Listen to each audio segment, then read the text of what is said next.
Welcome, everyone, to the global consulting organization FutureCast. This is our multimedia platform for 2030 and beyond, reimagining the future of real estate, where we share the ideas, inspirations, and ideals that will become the foundation for the future built environment. I'm Amit Egan Datwani, the founder and chief consultant of Global Consulting Organization, and on behalf of my fellow members of the GCO Collective, welcome you to our debut episode of the next generation of real estate, FutureCast.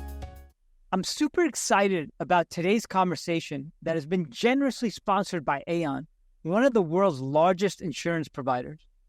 Our work is greatly enhanced with their support, and we're excited to be collaborating with them to transform the neighborhoods, communities, and cities of the future. The future of office buildings is a topic that we've been actively working on since the beginning of the pandemic, and I'm looking forward to sharing with you a recent discussion where we explored a variety of ideas about how to transform this asset class. Gensler, the world's largest architecture firm, is also working to reimagine office buildings and is playing a pivotal role in how we will live, work, stay, and play in the years 2030 and beyond. Our guest today, Duanne Render, has been instrumental in establishing Gensler's expertise in office-to-residential conversions, where he has driven the analysis of hundreds of buildings for suitability for conversion, ranging from individual buildings to entire portfolios for both the public and private sectors. Duanne, who is based in Toronto, is a leader within the building transformation and adaptive reuse practice, where he is responsible for projects that span large-scale master planning, complex adaptive reuse, and ground-up development projects.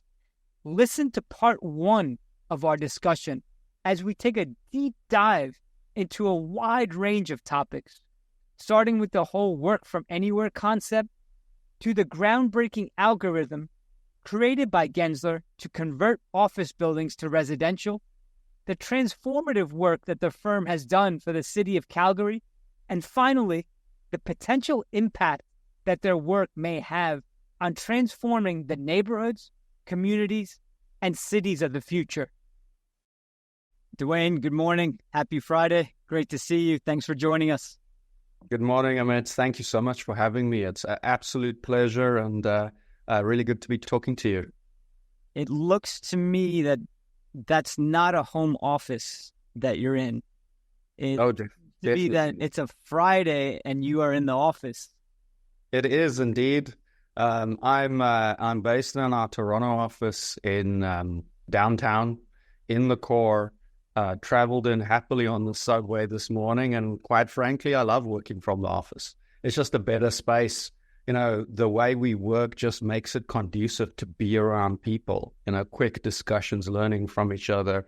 That's our way. That's the Gensler way of doing things, and it works for us. And people like being in the office.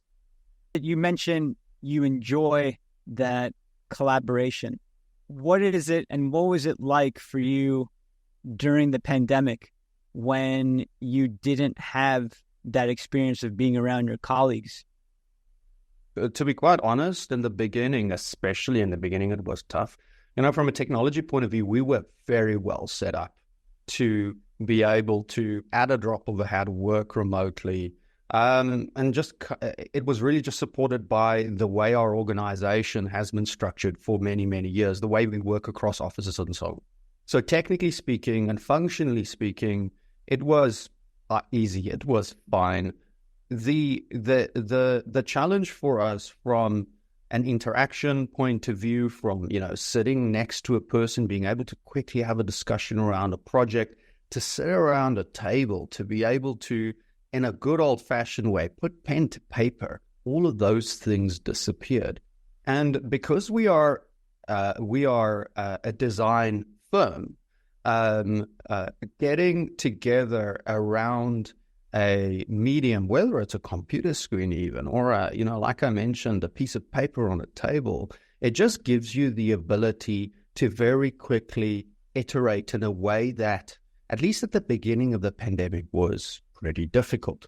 That said, as we all know, the way Zoom developed, the way Teams developed, the way, different apps and platforms developed in order to allow creative collaboration made all of that a lot easier.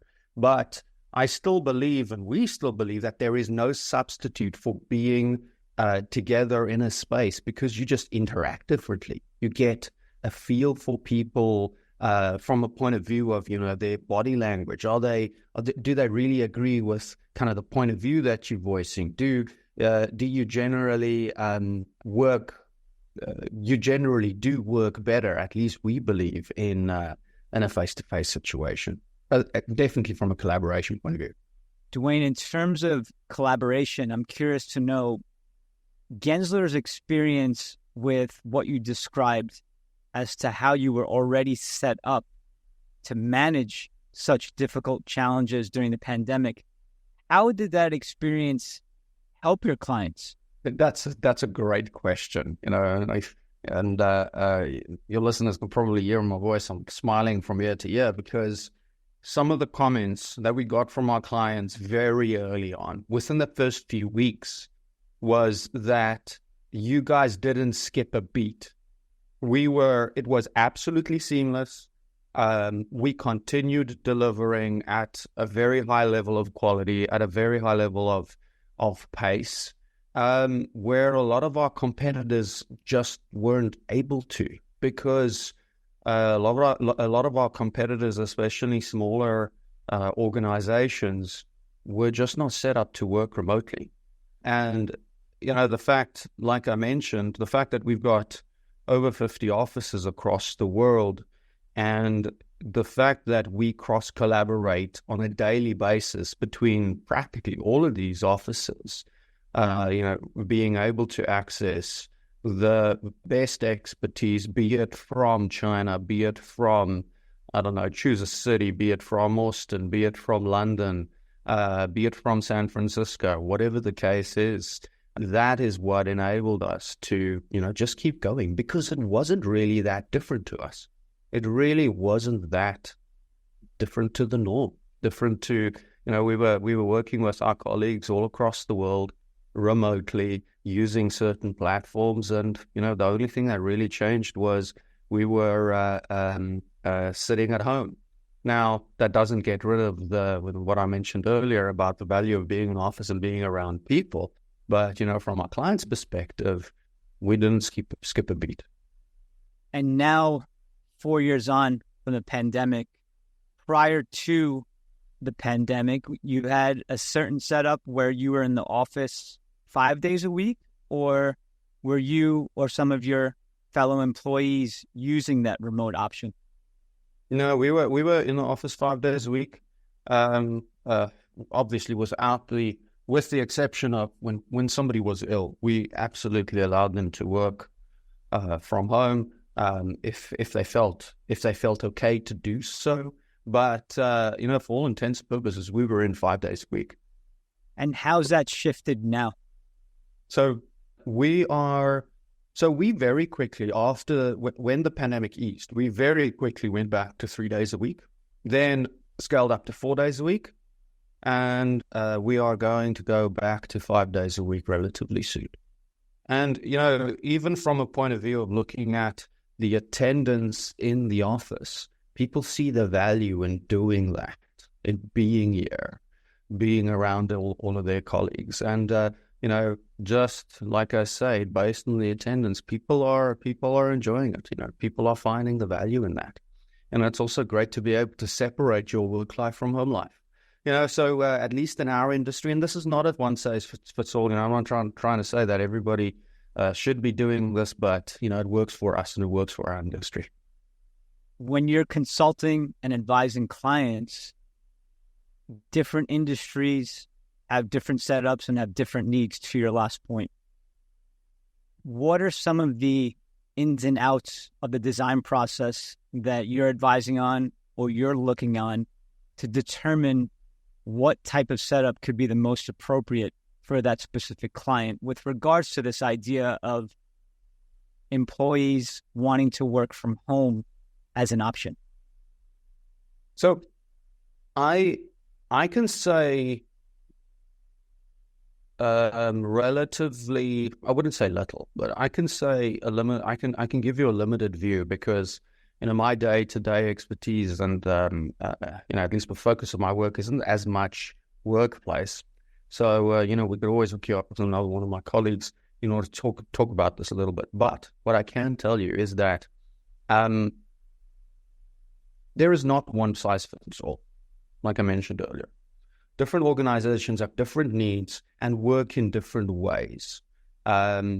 Even the sectors that they are in, be it accounting, be it tech, be it law, banking, whatever the case is, there is different needs for individuals to work in different ways and collaborate in different ways, which sets up a different set of requirements and sets up different types of opportunities to engage and different opportunities and levels of need to work independently, heads down, focus type work. And an organization's view, not just from the type of work and how they work, but also from the point of view of their culture, will influence the amount of time they need to be back in the office, their general workplace strategy, and whether, for example, every person has a desk, or whether it's hot desking, or whatever the case is. So it's very important to know, realize, and accept that not one size fits all, and there needs to be a robust discussion and rigorous analysis effectively to understand what's going to work best for an organization in their general day-to-day working, whether it be at the office or whether it be hybrid or whether it be completely remote. And the fact that we're now in this position of it's not about one size fits all, how has that changed the way Gensler is now approaching some of the work that they're doing in reimagining office buildings? I think there's a couple of things that have influenced how the office building is viewed today, and the different types of office buildings, in fact. Be it trophy class, be it class A, be it B, be it C, depending on location, etc. The discussion we just had, or at least a couple of points that I just made around there isn't a one size fits all solution for all office spaces and all organizations, really plays into the fact that there isn't necessarily a one size fits all. Some organizations are working more remotely, some are hybrid, some are back to the office. It means that there is increased vacancy, generally. And where is that vacancy concentrated? It's in the lower class office buildings, because there is a demand from the workforce at the end of the day, from the individuals, people like you and me, and everybody else on the street working in these organizations for good quality office space. And that is also brought on and has become very apparent and clear in the types of office buildings that are doing well, and that's the Class A trophy stock office buildings. Generally their vacancy rates are, relatively speaking, low compared to Class B and C office buildings. So the shift in the demand for the different types of office buildings demand a different approach to the different classes of office buildings from a design point of view, from a leasing point of view, from a point of view of thinking how we revitalize these spaces in the city around it. So, our approach is to say which office buildings have demand, or rather, let me rephrase that. Which office buildings are there demand for? Class A, trophy. Which office buildings is there no demand for or very little demand for? And what can we then introduce into those office buildings that there isn't demand for with something that there is a demonstrated demand for? Does that make sense? It does. And what it brings to mind is an idea that we've talked about in previous discussions, and that's some of the work that you've done in the city of Calgary, as well as in the creation of the algorithm. And I'd like to spend more time now talking in depth about these two major ideas, because I feel like they are going to be key drivers of the future of the built environment. Let's back up to the pandemic, and we all know what we went through globally.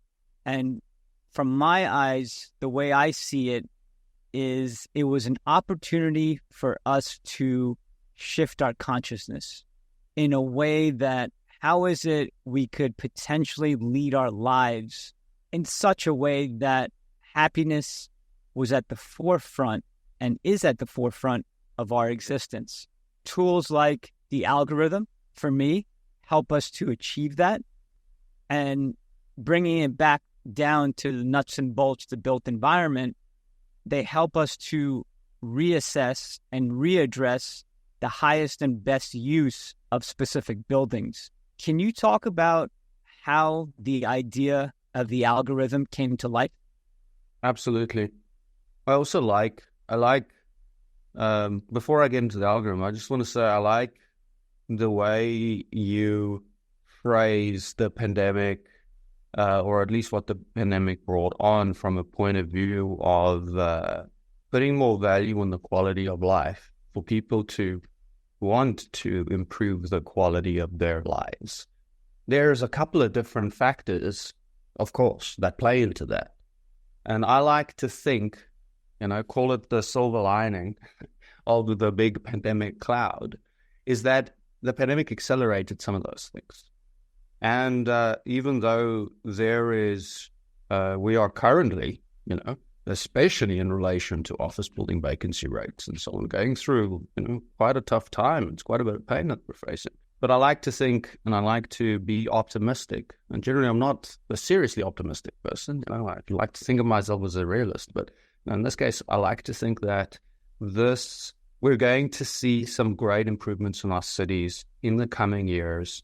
And we may look back at this and say, sure, it was difficult, but we ended up in a great space.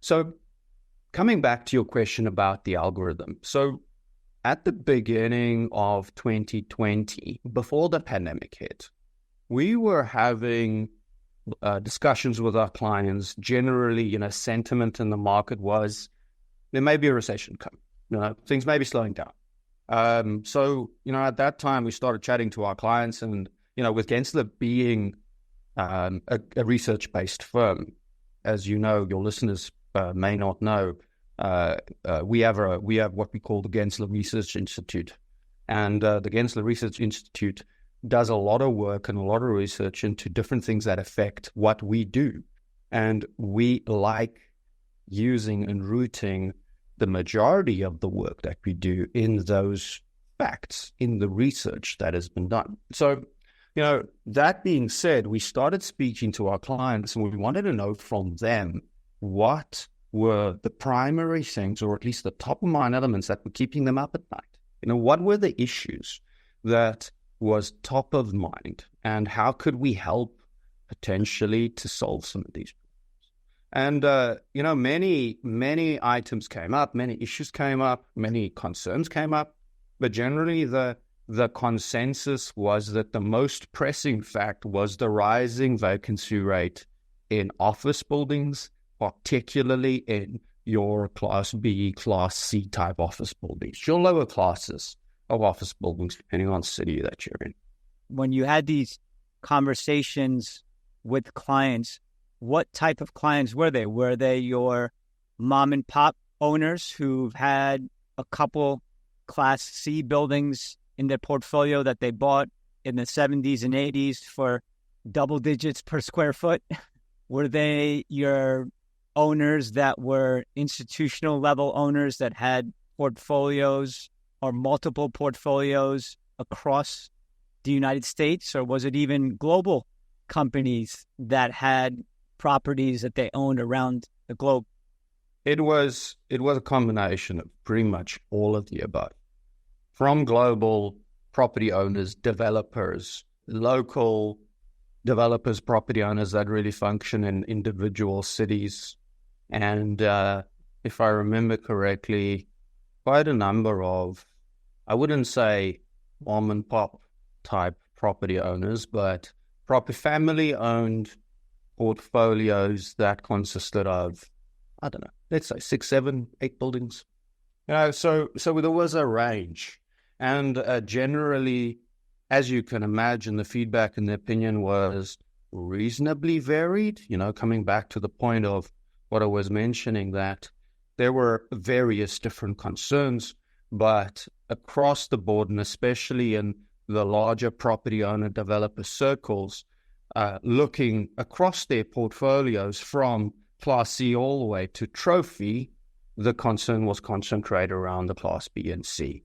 And that painted a very clear picture for us that, this thesis that we had at the time, at least, with us, me and my colleague being based here in Toronto, and the massive housing shortage and housing crisis, frankly, that we have in Canada, those two things started coming together. And, not just for Canada, for generally across the world. Just an interesting stat, we're talking about housing now, is that the World Bank projected that by the end of 2026, I think it is, 2026 or 2025, we can fact check that at some point, but 1.6 billion people will be affected by the housing crisis across the world. 1.6 billion people. That doesn't necessarily mean that 1.6 billion people won't have homes, but, from a point of affordability, from a point of view of not having a home, all of these different things factor into the amount of people that's going to be affected by this. So, on the one hand, you had this concern from our clients who were talking about this worry of what they're going to do with their Class B and C office buildings, how they're going to protect their value. And then you have this massive need for housing on the other end. And it started to make sense for us to look at how we bring those two pieces together. How do we do that? And even though office to housing conversions are not something new, generally within the market, when we then, in further discussions, raised this issue around why don't we just convert these office buildings into housing, our clients are saying it doesn't work. It doesn't work. It doesn't work financially. Look down the street. How many conversions do you see? Not many. But at the same time, we were actually doing and implementing conversions at that time. So there were obviously some that did work. And how did we go ahead, Amit? Those conversions that you were implementing, were they in Canada? Were they in the United States? United States. There was one in particular at the time.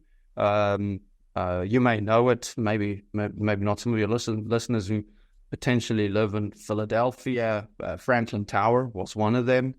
A big office building, late 70s, early 80s office building converted into best-in-class rental residential in that market. So it does work. This was happening, the conversion of that specific building was taking place during the pandemic? It was taking place during the pandemic, kind of right at the beginning, thinking back to when we started talking about this concept in 2020. It had not started yet. It was under planning, it was in design, and then it was implemented and constructed during the pandemic, yes, and completed just after the pandemic, wouldn't say disappeared, but as soon as we started getting back to normal life. And did you use the algorithm to assess that building? So, no, we didn't. Not at least in its planning and its design, but we did use it to backtest the algorithm. And, which also gave us some very interesting information. What type of information did that give you? So, maybe just to backtrack a little bit, what the algorithm does is it gives us an opportunity to very quickly analyze existing office buildings in order to determine how compatible they are for conversion to residential. We can speak about, we can get into the details of how it works in a minute. But really, in essence, what it does is it gives us a range. Basically says any property that scores over 80% is a property that has a very high likelihood of success towards conversion. anything that scores between 70 and 80% is what we would call a category 2 property, preceding one being category 1. And that category 2 property is a property that can work, but you're going to have to make some compromises. There's going to have to be some give and take. Maybe efficiencies need to be lower. Maybe you need to do some major work to a certain element of the building in order to make it happen. Then any property that falls below 70% is a property that is going to have a really tough time. And, considering the amount of vacancy that we've got, we would generally recommend to our clients rather focus on the ones that fall into category 1 and 2. So now backtrack to the question around what did the backtesting of Franklin Tower give us? Franklin Tower today, like I mentioned, is best-in-class rental residential in Philadelphia. It is a building, interestingly, spoke to a client on the West Coast, and we were talking about conversions, and this property, he actually has family that lives in it, and he visited it, and he didn't even know it was a conversion. It is of such high quality. And basically, what the backtesting showed us is it fell directly into category 2, pretty much right in the middle. It scored 76%. So right in the middle of category 2. And that really, like I mentioned, tells you that you're going to have to make some compromises to make this thing work. And then when you start looking at the building and you look at the creative ways that the problems were solved, that highlights immediately what those compromises were. And parts of the floor plate was quite deep, which meant some of the units were quite deep and quite big. So your average unit size was a little bit higher than what you would want, particularly in that market. And also, because it was a high and low rise core office building, pretty large office building, just over 500,000 square feet, if I remember correctly, you had washroom space as well as space that was left behind with the the low-rise core dropping off that you couldn't use for habitable units. You couldn't use for habitable residential space. So what do you do with that? So what our team did is they introduced amenity space into that central core of the building. Amenity space that didn't need natural light, such as storage, co-working spaces, theater rooms, bike storage specifically, various different things in order to allow another floor that would traditionally be dedicated to amenity to rather introduce additional units on that floor in order to increase the overall efficiency of the building. So, all of that pointed towards the algorithm have analyzed, if it was run on that building initially, it would have analyzed it in the same way and you would have ended up with the same result. And we did with a couple of other successful conversions, like, for example, Rivermark Center in Baton Rouge more recently that was completed. And that building, it lays out like your almost ideal residential building in that market will lay out. And it scored 88%. And, it shows in the way those buildings have been realized in terms of how the accuracy of the algorithm works. What's it like for you and your team now that you're able to implement this algorithm when you're looking at the efficiency of your work? I believe Gensler's reviewed over 1,300 buildings by now, correct? That's correct, yes. So we originally set out when we had this idea, at least when we were talking to Calgary, we very quickly realized, in terms of their requirements, we needed to understand what their capability and opportunity was for conversions in their market within months. And if we were to do that through a traditional design process and analysis process, to go through the whole of 14 million square feet of vacant office space, including semi-occupied buildings or partially occupied buildings, would take us months, if not years, to get through that analysis. Wow. So we very quickly realized in order to help them solve their problem of needing to get rid of so much vacant office space, we needed a very quick approach. So, the thinking was, let's have a look at the metrics, the numbers, because residential is so metrics based. It's about efficiencies, it's about average unit sizes, it's about revenue, dollars per square foot at the end of the day. Could we reduce that down into a mathematical equation and equate that and relate that to an existing office building, looking at the key characteristics and very quickly, within minutes, provide an indication of how compatible a building is for conversion. So all of that being said, we built that algorithm, and today we can analyze a building within minutes, within, depending on its complexity, within a few hours. And that previously would take how long for one building? Months. It would take months. So, give you an idea, and coming back to the point I made about very few buildings being suitable for conversion, our clients saying it just doesn't work. They were also in a position where, they weren't comfortable spending months on the due diligence, on studies, on conceptual designs, thousands and thousands of dollars to get to a level of detail where they can hand it to a contractor, get pricing, only for the pricing to go into their pro forma and for it not to work. And it would happen too often. And generally speaking, what we found is maybe, through discussions with our clients, is maybe 1 in 10, maybe 2 in 10 work as conversions. And working through, and now having analyzed over 1,300 properties, as you said, that's kind of where we've landed. We're sitting at around, from an architectural point of view, about 25 to 30% being viable for conversion, being good candidates for conversion. And that ties in with what our clients' views were, what their opinions were. And it gives us that opportunity to be able to very quickly, if a client comes to us and says, I have this one single building to look at a very low cost, within a matter of days, hours, give them a very good indication of whether a building will work as a conversion and what the lift is going to be in order to make it work as a conversion. Is it going to be tough or is it going to be easy if they're really interested in making it work? And then it can go through the pro forma level. What is the basis? What is the construction cost? All of these things in order to understand whether they have an appetite to actually realize this conversion, as opposed to spending $100,000 in 3 months, 4 months on a study of a single building. And then talking about cost, can you comment on approximately, let's say we're looking at a Class B building, 300,000 square feet in New York City, what would it cost previously, pre-pandemic, to assess whether or not conversion is a viable means to pursue versus what it may cost today with the algorithm? Rough idea, if you can comment. So it varies pre-pandemic. Let's just start pre-pandemic. It would vary greatly. And for me to put a number out now would be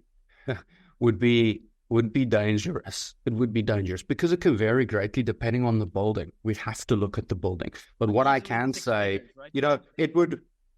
Sorry, go ahead. Easily 6 figures and up. Absolutely. Absolutely. And, you can just imagine if it takes you 3 months to go through building condition assessments, you have to get consultants on board to understand what your mechanical systems and, existing condition of envelope is. Can you reuse it? Do you need to replace it? How long is a piece of string? Then you need to get into conceptual design. You need to understand how a building is going to lay out. What type of units can you accommodate? You need to understand what the market requires. You need to, from a market study point of view, you need to understand the types of units that you need to put into the building, the densities, the mixes, etc. On top of that, then finally, you need to have it all costed. You have to have it priced. And that takes time. It takes money. Using the algorithm, basically what it does is it has a look at all of those different factors in the building. It compares it against a model of a close to ideal or as an ideal office to residential conversion. And then it gives you a value-weighted score. And when I say value, from a point of view of, is it going to cost you a lot to convert, or is it going to affect the economics of the project positively or negatively? And then finally gives you a number of relative compatibility of whether a property can work or not. And if it scores above 80, you've got a very good chance of it working. Then that gives you very quickly the level of confidence to be able to go ahead and spend, to actually invest in getting into the detail to see if it works. Because at the end of the day, the algorithm doesn't say this is going to work. It gives you a very good indication of if you have a good chance of it working, right, and gets you through that first gate, that first difficult decision-making process to kick you onto what the next phase would be in the design process and the development process. I see that as priceless. You're saving money on the actual spend with regards to assessing whether or not to go ahead, number one. Number two, you're saving on time. And as we all know in real estate, time is money. These two major breakthroughs, at least from my eyes, are going to result in us fast-tracking the transformation of the built environment. We're seeing it now already in some of the work that you and your team are doing. We're seeing it also in a lot of investors previously who were a little shy in taking that step to actually assess whether or not to go ahead and do something else with their property. And now we've put them in a situation where they can comfortably, to a certain degree, making a decision with the type of uncertainty that we have in the market right now, I don't think one is ever quote unquote comfortable, but the position with which a lot of these investors are in now with this type of tool, it's night and day. And it's interesting how this all came to be, where you had, and correct me if I'm wrong here in understanding how this process evolved, we had this situation with the pandemic where a major quote unquote problem arose in the marketplace. And all of a sudden you had this client in terms of a city of Calgary that didn't have just one or two buildings, had multiple buildings and could be the ideal guinea pig for this new invention that the Gensler team was in the process of creating. Can you talk a little bit about how that came to be and your involvement in that process? Absolutely. So, it was a great period. It was just like everything aligned and everything happened at the right time. We were talking to our clients about this big problem around the vacancy. In fact, at that time, we were studying in the good old-fashioned traditional process that we just spoke about briefly. We were studying a couple of buildings in the Calgary market because as many know, Calgary has had a vacancy problem for a long time, and that vacancy problem arose in 2015 when the oil price crashed because it's an oil town. Okay, it's went through a boom, grew very, very quickly on the back of the price of oil. And then when the oil price went down, a lot of vacancy came up and a lot of businesses closed down, shuttered their doors and or downsized dramatically. And that vacancy, at least at the time of us engaging with the city, and I'll tell you a little bit now how that happened, was at about 38%, including sublet. That was 14 million square feet of vacant office space. And the impact on the city was, undeniable. And the pandemic came and just made it even worse. So anyway, the way we got engaged with the city was, we put some thought leadership out in terms of blog posts and so on. And we got in touch with the city. I had a discussion with them, and then we started working with them to understand what the potential or their potential for conversion was within their city, because they recognized and understood that they needed to, number one, get rid of at least half of their vacancy in order to right-size their market, and they had different avenues to do that through, but they didn't know how to get their arms around the process of doing that. What did they need to put in place? What hurdles did they need to remove, in terms of approvals, red tape, etc. So we very quickly developed and finalized the algorithm in the initial discussions with the city. It was an idea, but like I mentioned at the beginning of our discussion, there was, just no way we would be able to analyze all of that office building stock, pretty much the whole of downtown being 65 buildings, if I remember correctly, is what we ended up analyzing. Not every single office building, but pretty close to it. And using a traditional approach, there was no way we could do that fast enough. So we fast tracked, finalized the development of the algorithm, and within a couple of months, we had results. We had tangible indications of the amount of buildings that could be converted to residential. We worked with a committee that the city put together, which was made up of contractors, developers, and we basically came up with a model that said and understood, or painted a picture that said, if you were to maintain a building, or generally office buildings within Calgary as office, your value is X. If you were to convert into residential, your value is Y, then adding construction costs, you would have a delta. You'd have the difference between a office building, maintaining an office building as a going concern, and converting into residential. What is that difference to make it work, to make it financially feasible to actually convert the office building?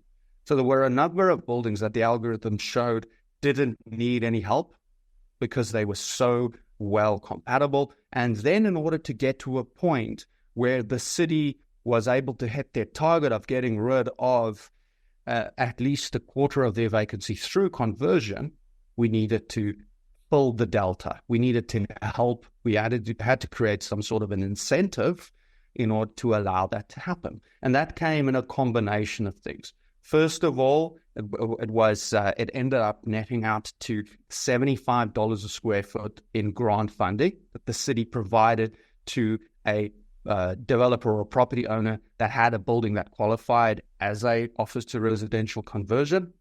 And also in combination with that, which is very important, and this is generally something that shouldn't be underplayed, is removing red tape, removing obstacles in order to allow this to happen fast. You said it. Time is money. Time is money. So we recommended to the city to allow any office building to be converted into residential as of right. No rezoning required, as long as no density was added. That's at least what the city decided upon. If you stuck to the existing area and existing envelope of the building, you can convert any office building in downtown to residential. All you need to do is building permit. Building permit, off you go. On top of that, speaking about building permit, they put together a dedicated team to only review conversion building permit applications. And if I'm not mistaken, their approvals down to a matter of months, if not weeks, on the building permit process. So all of these things translate into better feasibility for buildings to be converted. I'll finish off here by giving you an idea of, or just stating what they've achieved. In 2.5 years of this program being launched, they have 17 buildings in the pipeline, getting rid of over 2 million square feet of vacancy, creating over 2,300 units, housing 5,000 people in downtown Calgary. And the only reason they've stopped is because they ran out of money. They don't have enough money to refill the coffers, and they now, engaging with the federal government in order to fill those coffers so that they can get the program going again. And then, final thing here is they have projected by replacing the office space with residential, they will be, through replacement of tax base, be recouping their investment in less than 5 years. What was that dynamic like on the committee, where you had multiple developers, most likely competitors, interacting with each other along with the contractors, architects, and city agency? Did you see a sense of collaboration in a way that you may not have seen in your typical meetings that have these types of stakeholders? I think at that time, yes, there was absolute agreement and direction that everybody was pushing in. They needed to get rid of vacancy, and they needed to put a full wholesome program, which conversions was part of, together in order to save their investment, save the city, improve security and vibrancy, all of these different things. More, I wouldn't say more recently, but as we went through the pandemic, we've now been working with multiple other cities. San Francisco, Spur, looking at San Francisco with Spur, think tank nonprofit in the Bay Area, Denver, for example, and various other cities.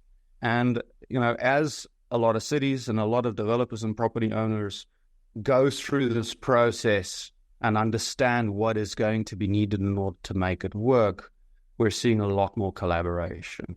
That can't be said for everyone across the board, unfortunately, but we're seeing more and more productive collaboration happening. Are you seeing this idea of collaboration is a key component of some of the work that we do and what we advocate for? Because our view is that in order for us to really create the built environment of the future in 2030 and beyond, we have to align multiple stakeholders around this idea of a unified creative vision. And that's hard. It's definitely not easy to do. Everyone has their own agendas, and you're always up against multiple forces that prevent this idea of collaboration. And I know this is a much bigger topic to discuss, but you have tangible experience in now seeing this taking place and evolving in multiple cities at this point. Look back, let's say 10 years ago, maybe even just 7 years ago, to some of these types of discussions that you and your team have been involved with. Where do you see this evolution in terms of the consciousness of some of these individuals that are at the table having these discussions? Is there more of a unified approach to how we can all come around a central topic or vision and work together to achieve that goal? In a lot of cases, yes. And in a lot of cases, there is still a lot of red tape getting in the way. There is various agendas that are delaying progress in some cases. And in other cases, progress is it's advancing nicely. I think one of the further, Duanne, this is a key topic. And again, I know we don't have the time to go into detail today, but would you say most of the resistance, and I know it's difficult to generalize, but if you can just provide a summation in terms of your point of view, that would be appreciated. To me, it sounds like when you say red tape, automatically I think of political resistance. And can you differentiate between, is the resistance coming more from what you've seen politically versus, let's say, the real estate community? Is there more of unity in the real estate community than you've seen previously? Let's unpack that a little bit. So there is a combination of red tape and finances. Okay. So financially allowing these conversions to work. That's the one thing. Then there's red tape, which is processes that make it difficult to access funding, to quickly get approvals, to realize these projects in an efficient manner, in a time frame that will have measurable impact. So generally, the development community knows that it has to happen quickly, and I'm not sure if how aware your listeners are, but the Biden administration repackaged certain incentive schemes from the Department of Transport, DOE, and so on to include office to residential conversions.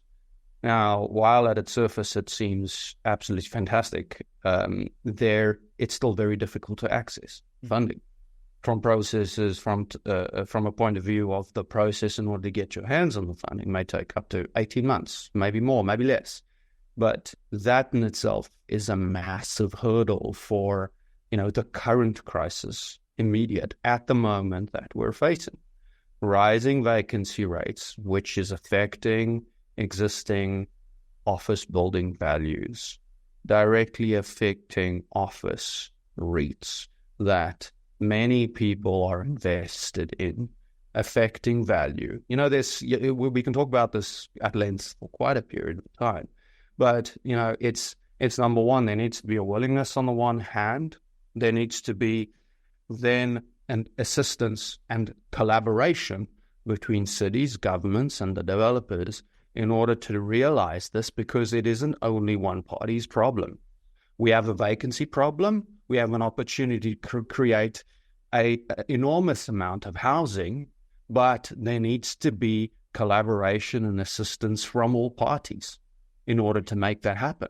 And at the moment, there is interest, but the pieces are just not falling together and into place at the moment. And in Calgary, I'm curious, you talked about how since 2015, this issue was in the city of Calgary. And in terms of asset values, what we have with a lot of our clients now is, frankly, a lot of them haven't accepted what the actual value is based on what the market may pay. And I think this year and next, we will see a lot of pain, unfortunately, in our industry, and a lot of clients having to accept what they can actually sell their building for. And these values are sometimes a quarter of what they had seen over the past 10 years, sometimes even a quarter of what they paid with regards to buying buildings, let's say at the peak in New York City in 2015, for example. This plummeting of value and where buyers can come in potentially in major markets like SF, where we have over 35% vacancy, a major market like New York City, where we have close to 100 million square feet of vacancy and growing. Is that new market value going to be at a place where we may not need incentives? Or do you think we will still need incentives because the cost to transform some of these buildings, we're not talking about millions of dollars. In some cases, with some of our clients and the size of the buildings that they own, you're talking about hundreds of millions of dollars to transform into, let's say, a super class A building or a high-end resi project, or what I like for some of these larger buildings, a vertical community kind of inspired by Time Warner Center in New York, where you have multiple uses under one quote-unquote roof. So this is a hefty amount that we're looking at. Looking at your experience in Calgary or some of these other cities where you're starting to see these conversations develop further, do we need that combination of a repricing of the asset as well as incentives? Or in some cases, will just the repricing of some of these assets, let's say at $100 a foot, be enough? So it's a complex question, and there's maybe a complex answer. But so my view is, we spoke earlier about how we were to Calgary to understand what the delta was, what the difference is between keeping an office as a going concern and converting it into housing and making it financially feasible. That delta can be filled into one of two ways: by assistance, incentive, tax credits, grants, whatever the case is, or it can be filled by property value falling, by, like you say, repricing. What does that do? And, if we think about the impact of the two scenarios is, sure, office property value falls, great, we convert and create some housing. What is the impact of that on the economy? What is the potential impact of that on the banks from a default point of view, considering there's so many outstanding loans that, many of which were supposed to come due last year, but they were just extended. So with the economic climate today, potentially lowering of interest rates, is that going to provide an opportunity for a lot of these property owners and banks to refinance? Sure, all of these things are possible. We don't have a crystal ball. That's the bottom line. We cannot predict what's going to happen. But what we don't want to happen is many cities, and we're not saying all cities will get there, is go through what Detroit went through in 2014 when they declared bankruptcy because of the erosion of their tax base. We want to try and skip and, leapfrog that bottoming out of the market. So what's the easiest way to do that is cities, governments coming to the party in order to help this happen, generally not because they are wanting to assist developers only or property owners, office building properties only, but because it has such a wide, far-reaching impact on so many different factors. There is an opportunity to create housing. We need housing in every city, practically, practically in every city. There is the consideration around the impact of defaults. There is the consideration around the lack of activity and vibrancy in our city that reduces the desire for people to be in the city and ends up making it even worse. I just had a discussion with over dinner with a colleague last night where she drives into San Francisco and often her windows are broken because it's just not safe. It's not specific or isolated to a specific city. It's just generally a sign of what's happening because of the high vacancy. And if we can bridge that gap, what the positive impacts on cities, on economy, on local economy, on housing, on all of these things can be. Agreed, Duanne. And it's, for some, a very, very dark time.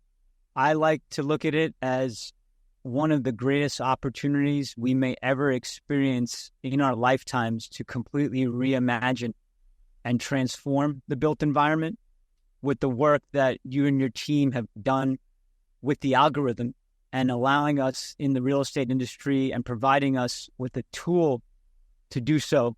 I'm extra enthused about being able to do it in a way that's very, very manageable.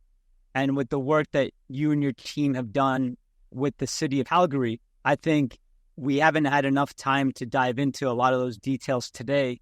But I think if we did, we would all learn about how important that sense of collaboration is in order to create and imagine a brand new start for a city.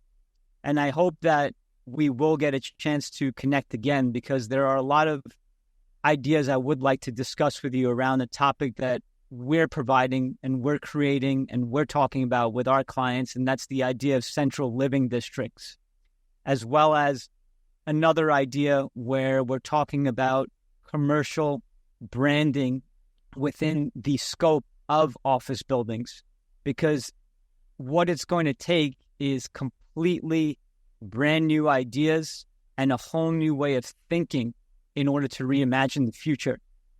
And I'm excited about our potential collaboration. I thank you again for your time and insight, and I look forward to connecting again soon.